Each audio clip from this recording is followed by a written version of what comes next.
Hello, everybody. My name is Ed Wanambwa, and I'm your host for the Day in the Flow podcast. And this week, I want to start the podcast off a little special by introducing the newest member of the Day in the Flow podcast team. That is Mr. Jax, J-A-X, the new mascot, battle buddy, my little love muffin, my friend who I just got. And Jax is a very, very part of my life and my family, and he really, really helps me a lot. So I just want everybody to meet Jax. So if you hear any noises, it's just Jax being Jax in the background. Get on, boy. All right, Ed Wanambwa back with you with the Day in the Flow podcast. And today I'd like to do part 2 of the series that I started about depression. I started doing this podcast because I wanted to share experience, strength, and hope with people that are dealing with PTSD, depression, anxiety. Because as a vet, a combat vet, I'm also dealing with those things. And before I even get started, I really want to thank all of the people that have responded to the channel, that have subscribed. And if you gain something from what I say in this video, I would ask that you click the subscribe button, the bell note, the thumbs up if you like the video, the bell notification, and also when you click the bell notification, click on all so you can get any informations, any notifications that I give, that I do concerning new content. I would really, really appreciate that. And as always, I have my little trusty notes here because I really want this podcast to be from the heart, something real. Again, I'm not a clinical therapist. I'm not professionally trained. I'm just somebody who's dealing with these issues, and I like to share my experience, strength, and hope with you. And on the second part of this particular subject of depression, I want to start off by saying that most of the time that I've dealt with stress and anxiety in my life has been because I have been the own architect of my misery.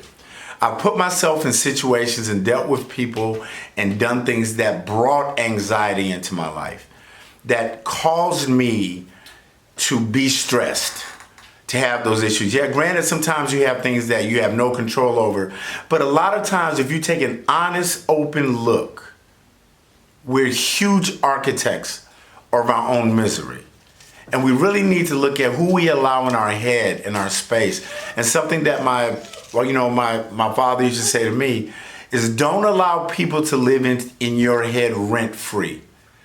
Don't allow someone to live in your head rent-free. If they're not bringing something positive into your life, or healing, or energetic, or something that you need, then what are they there for? And number 2, expectations. I had a very wise man tell me one day that the only time we're ever disappointed in life is when other people don't live up to our expectations. And I'll say that again. We're only disappointed when other people don't live up to our expectations. So if I'm expecting a person to react or behave or do something and they don't do it, then I'm disappointed.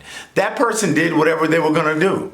So sometimes we need to try to work on learning how to manage our expectations, which sometimes will help us not be as disappointed when things don't go our way. And that leads me into something that I'm terrible about, and I still deal with to this day. And that's trying to worry about something I have no control over.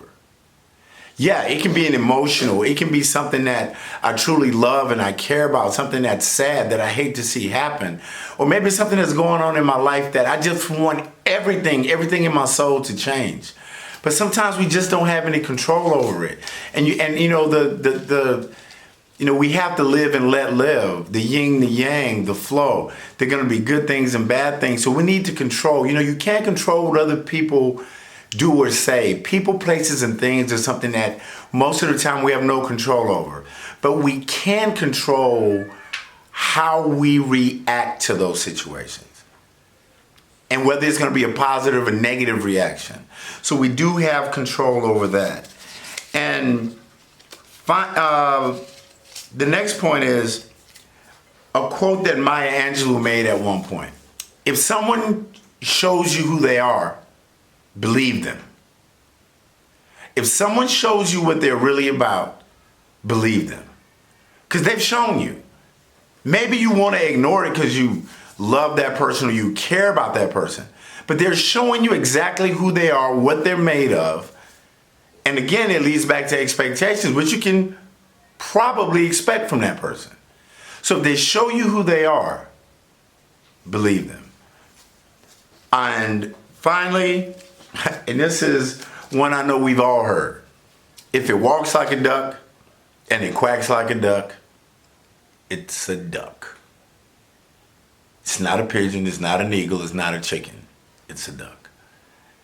If that person does what they always do, they're probably going to do it again. And I'm not being negative, I'm just being real. And that ties everything in. Your expectations, your control, your desires. And see, the key word in all of this is yours, mine. If it walks like a duck and quacks like a duck, then 9 times out of 10 it's a duck. Again, I really thank you for the feedback about these videos. I have one more in this series on depression. Next week, we're going to talk about some tools and tips that I've used to help me deal with my depression, anxiety, and post-traumatic stress. And again, I would really appreciate if you clicked and subscribe. Please leave any comments, remarks that you have, good or bad, it doesn't matter. It's nothing but love here. Again, this is Ed Wanambwa with Day in the Flow podcast. And as I always say, I love you, and there's absolutely nothing you can do about it. Namaste.